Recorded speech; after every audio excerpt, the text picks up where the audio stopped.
Okay, so our next segment is Snapback. And we're going to talk about how the NBA is relocating the 2017 All-Star Game from Charlotte due to the new anti-LGBT law. So you're a big basketball phenom. Basketball. I'm a big football phenom, actually. I know nothing about football. I love football.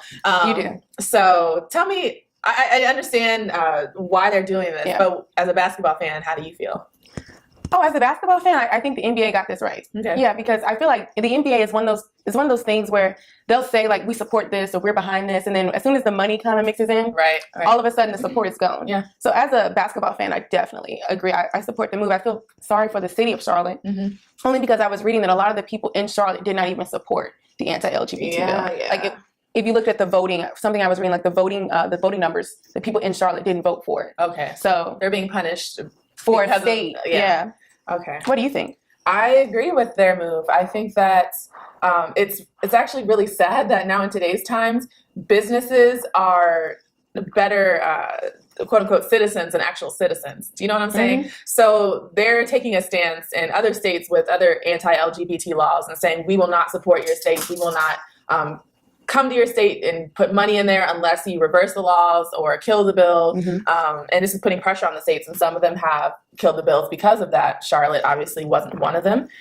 But I feel like that should have come from the people of North Carolina overall, and it didn't. So money talks, and the NBA walked, and this is unfortunately a consequence. And I do feel bad for the people of Charlotte, but maybe that will reverberate outside of the city of Charlotte to other businesses that are probably coming in during the All-Star week. I wish the NBA would do things like this for every issue. I know. I know. For every issue. I know what you're saying. Because if the NBA got behind different issues like this, things would change. Because that's a huge business. Oh, like I think I understand what you're alluding to. For the WNBA recently, they had shirts in support for the LGBT community when a lot of these anti-LGBT laws were being passed.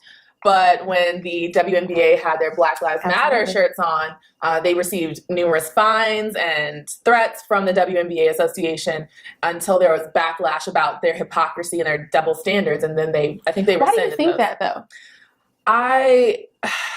Honestly? Yeah, I don't understand why. So I think that the reason why there's more of a support for LGBT rights than there are for, say, rights of African Americans is, first, the legacy of our country has never been in support of Black people, period. You know, we can name literally 1,000 laws that were specifically meant to target us. But secondly, because non-minorities or white people, a lot of white people have people that are LGBT in their family. So you can personalize that situation, that discrimination against them, and it would hurt you as a family member to see your brother, your sister, your mom, your dad, your cousin being treated a certain kind of way because of their sexual orientation. And so when you can see that discrimination affecting somebody that you love, it's easier to support getting rid of legislation that's obviously got a tone of bigotry in it.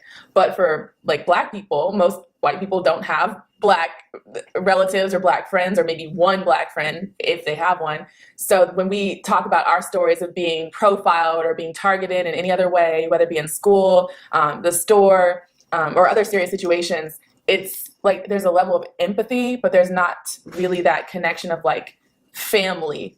Like it's almost like we're still the other in that situation, so there's less compassion. And I think that's why they could get away, the WNBA could get away with putting fines on the entire team for supporting Black Lives Matter. Absolutely. There's this infectious disease doctor who gives like a little lecture about HIV and the spread and how to test it and how to like ask certain questions of certain communities that might be affected by HIV disproportionately. And something that he said was that now one of the things that a lot of doctors are pushing for is kind of like supplying PrEP to all like the gay population as a whole, the gay male population as a whole.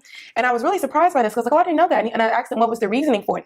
And he, by the way, just as a side note, he's a gay infectious disease doctor. So he's speaking like, I guess, from the community because he's also an advocate for the community as well.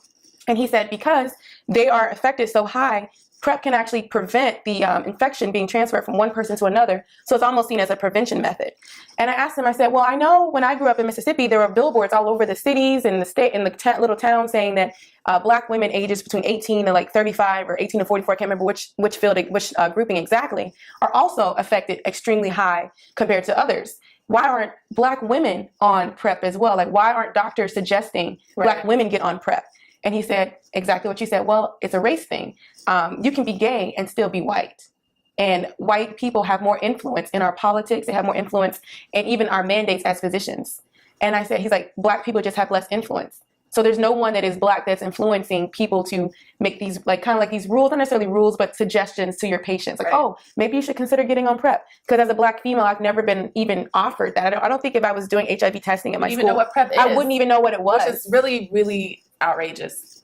But I actually did see a couple of advertisements this past summer, like on the metros or the bus, that have now just explicitly featured Black women for PrEP. And I wish I could find it because I was interested in maybe contacting them, the organization that's behind it. And I've seen it everywhere. I think we should probably do a medical misconception on what PrEP is, and maybe even what PEP is, because I always thought PEP and PrEP were the same thing, and I found out, oh no, there's an actual thing that you can take if you think you've been exposed to HIV, and just take it right afterwards. And that's something else he was telling us, like in the gay community, this is something that's well known, that if you had unprotected sex, you kind of go to the doctor immediately. Yeah, so I would love to get that mentality into the Black communities, especially here in DC, because we are living in a place with the highest rate of HIV and AIDS in the United States. It's scary. It is really scary. It's really scary.